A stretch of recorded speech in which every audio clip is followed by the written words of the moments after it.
let's practice a running stitch. Now, a running stitch is a bit of a misnomer. In this video, we're actually going to be doing a basting stitch in preparation for hemming. A running stitch can be used for a variety of different things, depending on the length of it. But a basting stitch is quite long and is temporary. And when we do a basting stitch, we are going to be temporarily holding together a seam or turning back fabric so that it can then be felled to something.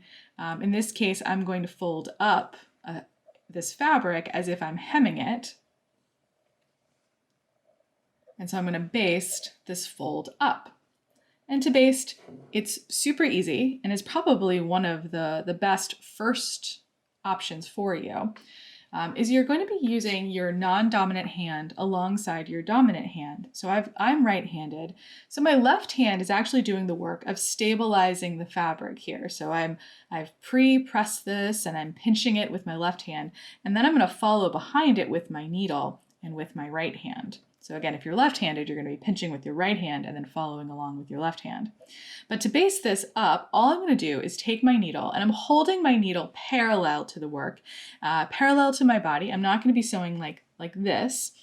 We want to make sure that the needle is not going to move very much, and we want to make sure we're using our whole arm, as I've talked about in other videos. If you want to learn more about really proper technique, I do have a video on proper sewing technique that you can check out. So we're going to dip this needle just ever so slightly, just kind of push the needle down into the fabric.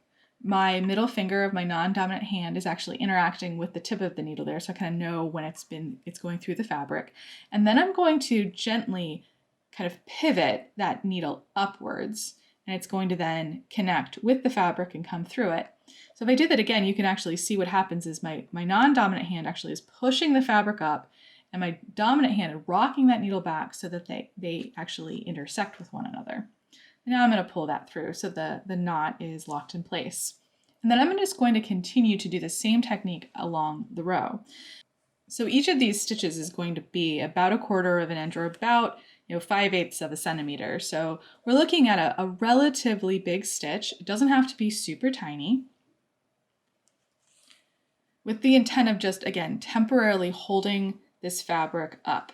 But it is a great practice to try and get consistent, even stitches.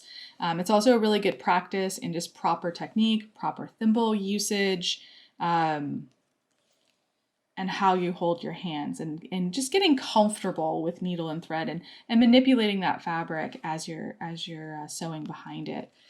As I'm folding this piece of fabric up, you might notice that the weave structure of this textile is in line with the weave structure of the rest of the fabric. We don't want to take this fold and kind of push it to one side or push it to the other side.